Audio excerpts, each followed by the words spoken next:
Now, I spoke on a couple of reasons why it's going to be very hard for this country to get rid of him. People didn't understand, but today I'm coming out with different facts to make you understand, say, and yes, it's going to be very hard to get rid of him. He is the CEO of Tibet Group of Companies. The Igbos have really bought the land. Yeah, the land exists.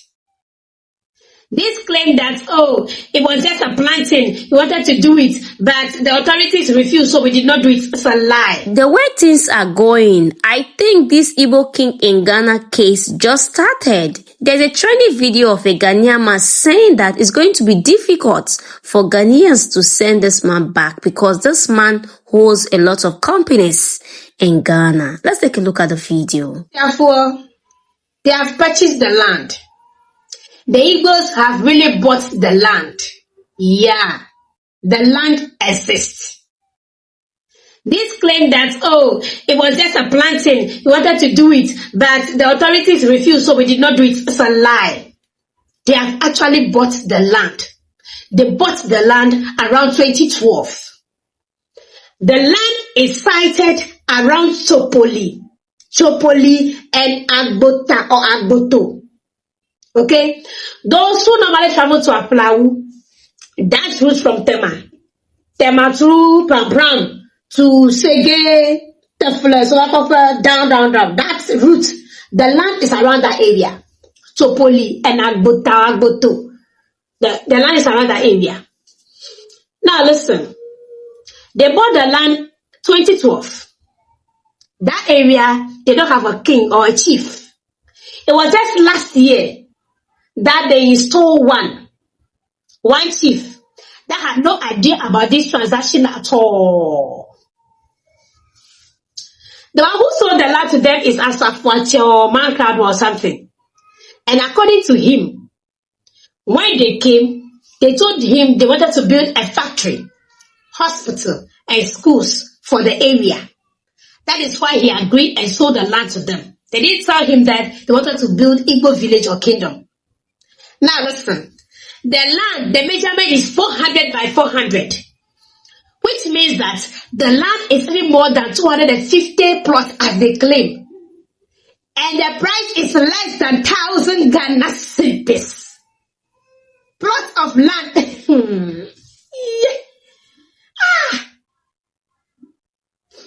Now the chief, this I guess will be his first anniversary. He doesn't know anything. It's just during this campaign that Nigeria must go that he got to find out. And now he's crying that the government should step in. They want their land back. The government is silent. The reason will be in my next video. I made a video concerning the Igbo king. Now, I spoke on a couple of reasons why it's going to be very hard for this country to get rid of him. People didn't understand, but today I'm coming out with different facts to make you understand, say, and yes, it's going to be very hard to get rid of him. He is the CEO of Tibet Group of Companies. Tibet Group of Companies. CEO NSI Igbo King now. That's Igbo King. He is the CEO of Tibet Group of Companies. I'm going to list all the companies under Tibet Group of Companies. Now, how he has actually contributed to this economy, the number of people he has employed, the number of companies he supplied to, the number of institutions that depends on him to work, to run smoothly. Number one, Tibet Limited. That's general trading. They do goods, import and export or distribution of goods and various supply domestic, stuff. What's I say? In domestic markets and neighboring countries. Okay. Now we come to Tibet Transport Limited. Freight, shipping. Luggage transport. Right? Import and export of essential goods. Why do you say, they are just here and they are doing nothing? I'm sorry. They are doing something. Let's go to the next one. Tibet Mother Care Limited. Okay, baby and mama products. Diapers, wipes, shampoo, lotions. Retail. They supply to Ghana Health Service. They supply to Ghana Health Service, Ministry of Health, and other companies. Currently, Rebrande and Chestnut. They do those supplies for Ghana. Ghana depends on them to run smoothly. Listen to me very well. I'm trying to make you understand. Senior, it's a different thing altogether. Tibet Farms. They operate in farming and agro production. They supply crops, livestock for food and commercial uses in Ghana. Ghana. Tibet Aluminium. Manufacture roofing. frames, and the construction supplies. Oh, Ghana, how? You see, sometimes it's not just about Kasano Keke. No, you should also look beyond Kasano to see what exactly this person provides. And that's why he has shielded himself very well with the connections he has and all that things are going on the way they want it to go on. And then there's all review. When a problem comes, the put blames on people. And also solve a problem there. Let's continue. West Coast Entertainment. Ome events planning, production. And then also catch best group of companies now. Spark West Telecommunication Infrastructures. They work with MTN, Telecel, Airtel. You don't know. You have no idea. You're just going about it and making noise. That's what's going on right now. So aside all of the things that we have said and all the fear that we have gathered into our thoughts now, the real thing is going in beyond that, behind that. How do you think it's going to be possible for him to be able to get to the president and take pictures with them big dignitaries? You think they are not making any impact in Ghana? He has employed lots of people. She bets oil and gas. West Africa. Energy. They do oil and gas. Supply oil and gas. Or Ghana. Petroleum. And different places. They are like Shell. They are like Total. They are like those people. Those companies. She bets Marine Services Limited. Coastal Transport. Right? That is also based in Nigeria. And they are Nigeria. Ivory Vision College. Run education service. In Ghana and outside Ghana. Into with all of these things, it should make you understand, say, getting that particular man to leave the country, say, it's very tough because he's well shielded. He has shields around him. He has shielded himself with dignitaries, big people. If it is easy, have you ever realized, say, in the history of America, a president is going head-to-head banter with a private person? Currently, Elon Musk, on it, and Secretary Donald Trump. You saw what's going on. It's not that easy. So Emra and Donald Trump, I'm a deportino, and collapse in the business. But if you do the demonstration that is going to come out from government institutions onto the presidency, it's very wild. So people are not looking at these things. They are looking lesser than that. But beyond that, there are a bunch of things that we'd have to consider. And yeah, easy, sir. And yes, what's in the F, just like I've said already. But and also say we can't make things happen. That's dependent on the government. But so what I say, some people have started releasing communica. Formalities. I'm trying to make you understand. Formalities. Power is in the hands of the people. African count. That's one thing I want you to understand. Power is in the hands of the people. Apart from election, IBS is as a franchise. Africa is not part of it. After elections, everything depends solely on the government. That's why I'm trying to remind you, end SARS demonstration in Nigeria. The government ordered the military to come stand on the bridge and then open fire on the people. Celebrities in Nigeria and Che. Finance bill protest in Kenya. Look at the number of people that died. Ghana, I'm reminding you. Jilobi, look at the people that were arrested. You see? It tells you, say, it is all about intimidation. In Africa, when you start to think that the power is in your hand, you're going to be intimidated and it won't end well for you. And so I don't treat anybody say, Yentiasia, whatever thing we are doing, we should do it with much sense. If we have a demonstration to do, let's do it. We hope, say, we're going to be heard. But until then, I need you guys to understand a couple of factors that are at play right now that is going to be very hard for this particular person to lead this country. Well, I have been in office for three years and 3 months, okay? If we have arrested 100 criminals, non-mafia, kidnappers, and so on and so forth, 99.99% of them will mark Igbo. Did you hear me right? I said 99.99% of them will mark Igbo. So these things are never, because that was part of the lie that was put in propaganda. They are into kidnapping because it is the next lucrative business after Yahoo and drug. The next one for find is about kidnapping. But this is even other states. If an acquire with all Anambra. Onye nke na village fa ogote motorcycle I join California na wa bia ka etinye na line akwale ya bai mafia mama how to if iji dey also on the Fulani. Let me I repeat, and I want you to quote me right. 99.99% of all the criminals, kidnappers and so on that were arrested so far, Igbos are the ones kidnapping Igbos. They are the ones killing Igbos. All these camps.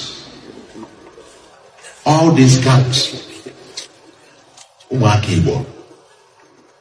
And by the way, because I came with the same false narrative. The false narrative, the Fulanis, they are invading our people. They are now everywhere. They are waiting for whistle to be blown. And and they will take over. And For those of you who don't understand what Governor Soludo is saying, the man is saying, he's saying that 99.99% of all those kidnappers and terrorists that have been arrested in Anambra State, they are all Igbo, and it's Igbo people that is kidnapping people there and buying their people also, like unaliving their people also. So the reason why I'm making this video is, Ghanaians, open your eye and learn something, because there is a reason. The main reason why Nigerians don't allow Igbo to become our president or whatsoever, this is it. Because wherever they go, they privatize, even if it's office, they will try to privatize everything. They will try to take over of everything. They don't mind if that thing belongs to you. Be wise. Because all the whole things, all this saga that is going on online now, I'm seeing only one thing. Those people are already in a way to succeed what they cannot do in Nigeria, what the Nigerians are not allowing them to do in their own country, in our country. So now they see that it's not working for them in Nigeria. They move to the next level. You guys should be wise. You guys should be wise. I'm going to post a different video, because the audacity for me, like, you left your own country, go to other people's country and start ordering them around. Like, start taking over. It doesn't make sense. And for those of you, I don't care where I come from. If you like, call me a traitor. For those of you supporting evil, how will you feel if someone come to your house and do the same thing? How will you feel if a Ghanaians come to this country, let's assume in your state, and do the same thing? We are not going to take that. So let's call a spade a spade. So Ghanaians, if you know what is good for you, I don't want to hear justice for Ghanaians, because by the time those people start dealing with you people, by the time they start unaliving you people, doing a lot of atrocities, they will say it's the Ghanaians that is doing that. They are not going to admit. It takes the grace of God for one of them to speak the truth. And this governor is one of the best people on earth, because it's not really easy. The Fulani henchmen have been tagged a terrorist in the name of Igbos, in the hands of Igbos. The Muslim people in Nigeria have been tagged terrorists. So all those people, they believe they know they are the one hurting themselves, but they will still carry their shameless face and tell you, is the Muslim, is Fulani henchmen or whatsoever. Anyway, I'm not supporting any Fulani henchmen. If you know that your hand is not clean, I'm not supporting you. I'm not supporting, and I'm not going to support any act of invaders. Like, I don't like it. I don't like oppression or something. So Ghanaians, be wise. Be wise. Because tomorrow, this thing, you people think this thing is a joke. Do you think this thing is a joke? It's not going to be easy. You see what Israel that the Palestinians occupy, like they allow them to stay in their land. You see how they turn around and take over that place. I pray in future it should not happen to the Ghanaians. Because Ghanaians they are actually a good people. They are good people, lovely people, and we are all one. So why will all those things? They keep saying the Muslim are the troublesome people, they are the bad people of this country. But please, have you seen any Muslim invade any other country or even a state in this country and start claiming it? The same Igbo people that jump a lot of states in their own, they leave their own region, jump a lot of states, and they start claiming to be the owner of Lagos. But it did not work for them, because the Yoruba people know what they are doing. They jump a lot of states. After their own state, they jump a lot of states and start claiming Lagos. Ghanaians, be wise. I don't want to hear justice for Ghanaians. So be wise and do the needful. Because I don't understand. Have you guys seen that palace? How can you go to someone's land and build such palace? Who does that? This is unacceptable. I'm not going to support evil. And I don't care any kind of comment people are going to drop on this post. This Igbo king in Ghana has really revealed a lot of things. Shocking to know that 99.9% of the criminal activities is being done by the Igbos. But at the same time, I don't want to go into tribalism, but one of the problems we are facing in the country is tribalism and religion. When people are saying that we should go back to Nigeria to fix the country, how can we fix a country when we are divided? We are so divided, honestly. But at the same time, this Igbo king thing is really affecting all the Nigerians living in Ghana. It's also affecting me because I don't know what to do. Should I go back home? Should I, a lot of things, a lot of thoughts is rolling through my mind. I just hope for peace between Ghanaians and Nigeria. I just want the friendship we had before should continue. We can fight for jollof rice, is fine, but I don't want to witness any war between these two nations. Honestly, I don't want to witness any war. I just hope for peace between the two countries. But let the right thing be done. If Nigerians have to go to make peace reign, so be it. But at the same time, I would love to see your comments on the comment section of what you also think of the video. Don't forget to share with your friend who would like to watch this video with you. And please, if this is the first time you're coming across this channel, please do not make it your last by subscribing. And if you're a returning subscriber, thank you so much for always coming back to the channel. And I will see you in my next one. Bye for now and stay blessed.